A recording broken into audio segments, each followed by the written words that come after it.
Hello everyone, welcome back to our YouTube channel. Today we'll be starting with chapter 3 of class 9th chemistry, that is atoms and molecules. Okay, so first we'll be doing the introduction to matter, atoms and molecules.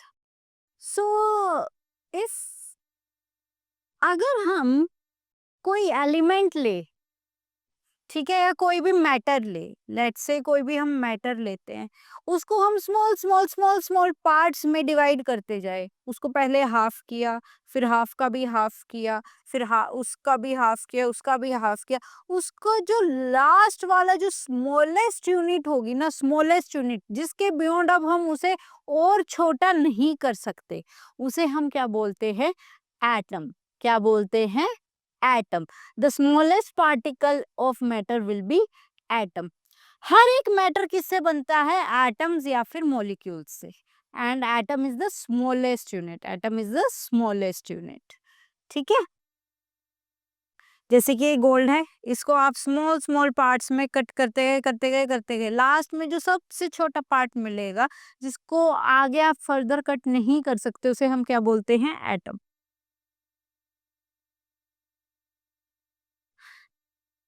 Let's study the burning reactions. अगर हम charcoal को burn करें, ठीक है, तो last में हमें क्या मिलती है? ऐश। तो चारकोल कहाँ गया?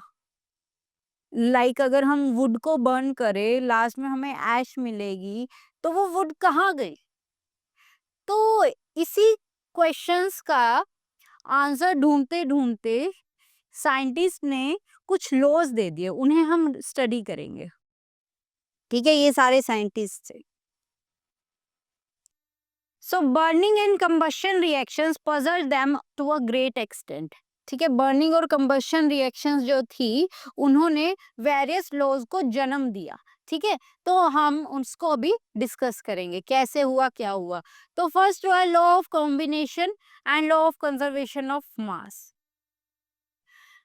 सो जो लेवोइजर थे, लेवोइजर साइंटिस्ट का नाम है, उन्होंने कंबशन रिएक्शन को डिटेल में स्टडी किया। क्या किया? डिटेल में स्टडी। कंबशन क्या होता है? किसी को भी हीट करना, ठीक है, in presence of oxygen. Antoine Lavoisier, ये कौन है? Antoine Lavoisier. ये एक फ्रेंच नोबल मैन थे। इन्होंने he was able to find the masses of reactants and products accurately irrespective of their physical state।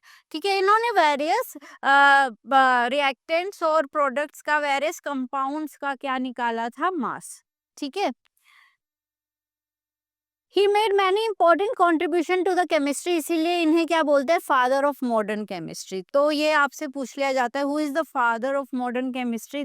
वो कौन है? Antoine Lavoisier. कौन है? Antoine Lavoisier. ये इंपॉर्टेंट चीज है इस पूरी स्लाइड में।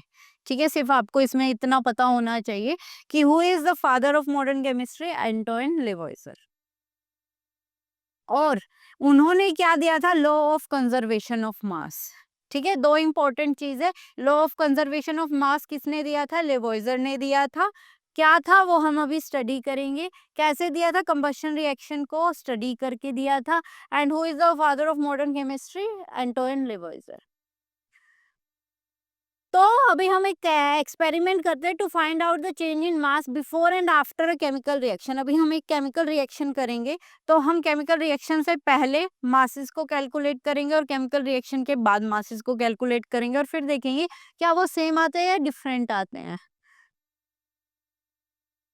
सो what are the materials required?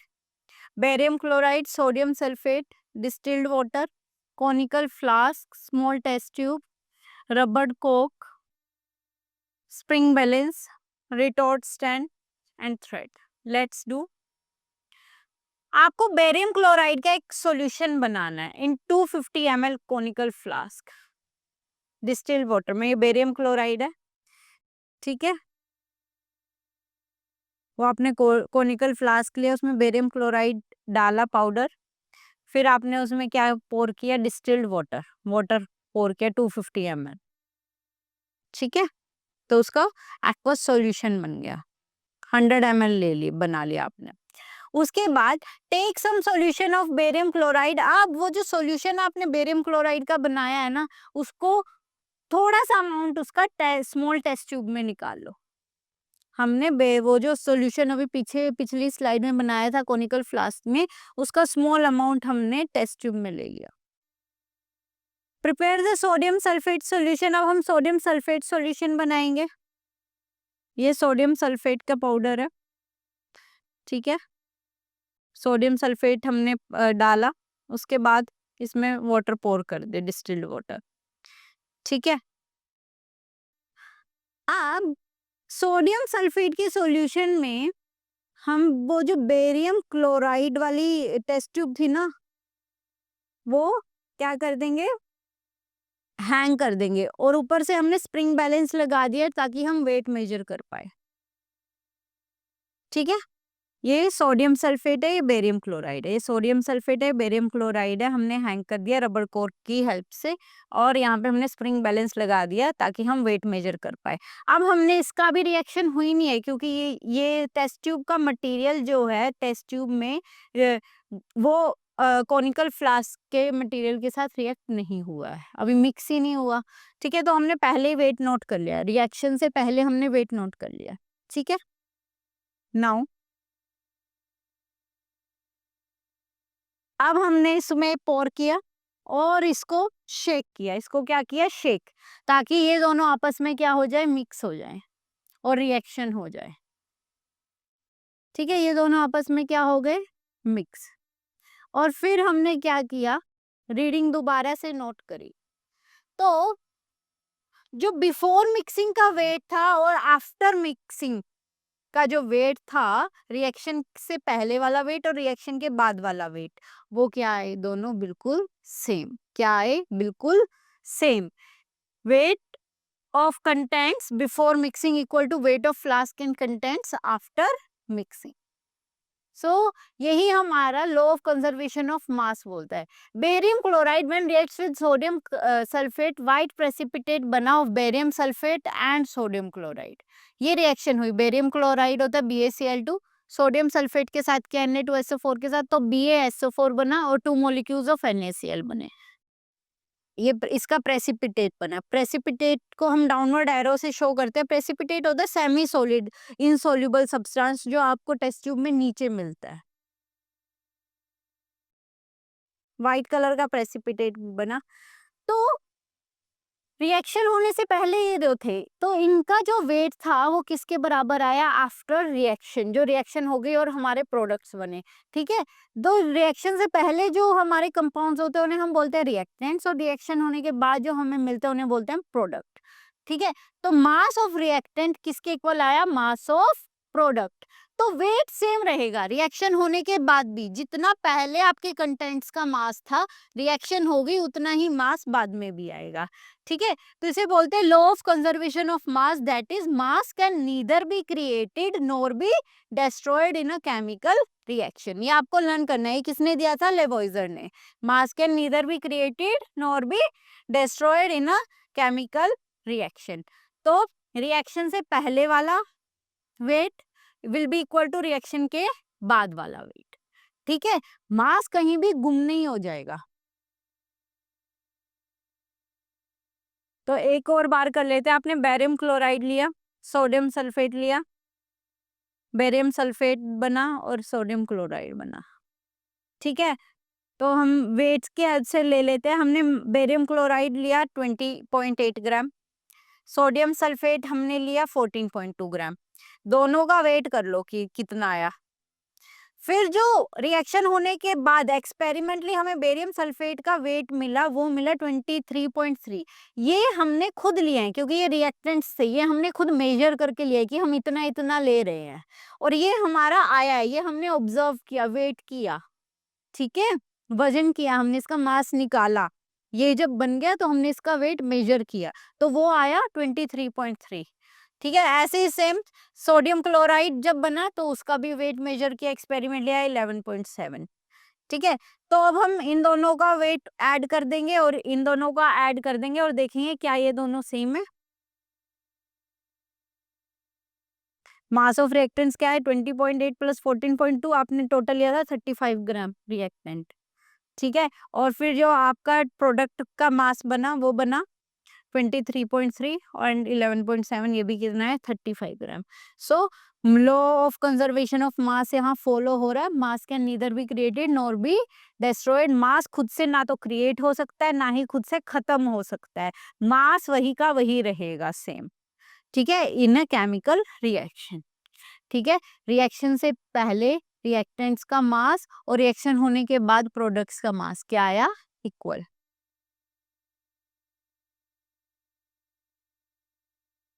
सो आप रीड कर सकते हैं एक बार।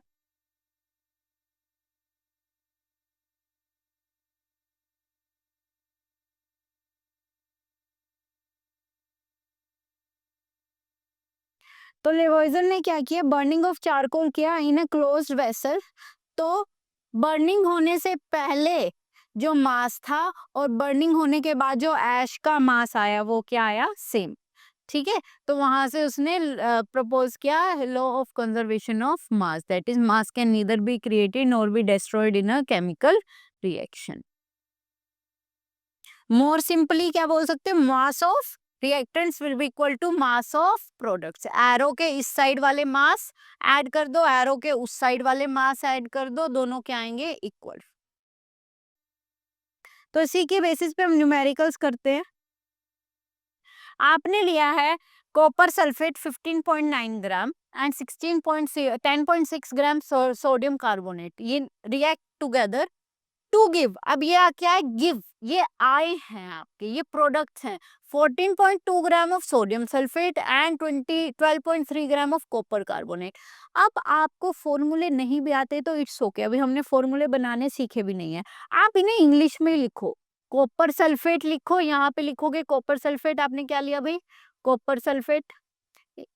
फॉर्मूले नहीं आते कोई बात नहीं, आप ऐसे ही लिख दो, कॉपर सल्फेट लिया और क्या लिया, प्लस सोडियम कार्बोनेट, ठीक है। फिर क्या बने, टू गिव, गिव तो एरो आया, sodium sulphate and copper carbonate, ठीक है।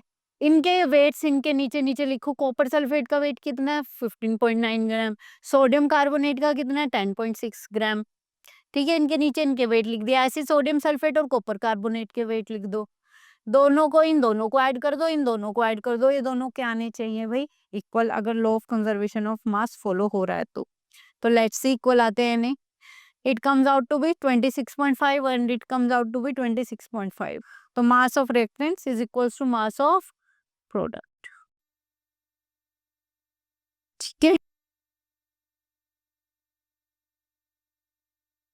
तो law of conservation of mass follow हो रहा है। नेक्स्ट न्यूमेरिकल, आपने लिया carbon dioxide added to 112 gram of calcium oxide, ठीक है। The product formed is calcium carbonate 200 gram. तो लेट्स सी, कार्बन डाइऑक्साइड लिया, कैल्शियम ऑक्साइड लिया, फॉर्मूले नहीं आते कोई बात नहीं, आप इंग्लिश में ही लिखो, एरो एरो बनाओ, उसके बाद कैल्शियम कार्बोनेट, सबके वेट लिख दो इनके नीचे। कार्बन डाइऑक्साइड कितनी है भाई, हमें कैलकुलेट करना है कार्बन डाइऑक्साइड का मास, कैल्शियम ऑक्साइड कितना है 112 ग्राम, उसका मास लिख दो, ठीक है। तो mass of CO2 plus mass of CaO will be equal to mass of CaCO3। तो CaO का मास आपको दिया हुआ है 112 ग्राम, CaCO3 का मास आपको दिया हुआ है 200 ग्राम। तो जो इस साइड प्लस में होता है इधर आके क्या हो जाता है माइनस में, इधर आके क्या हो जाता है माइनस में। तो मास ऑफ CO2 क्या आएगा, माइनस कर दो 88 ग्राम।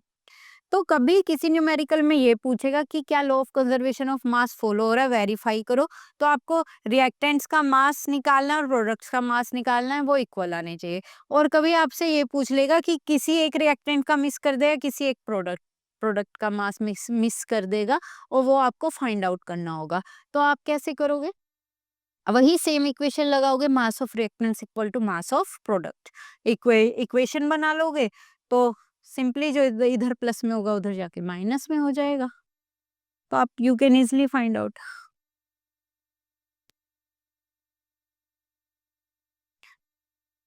So in next module, that's all for this module. In next module, we'll be discussing the law of constant proportion and its numericals. Thank you.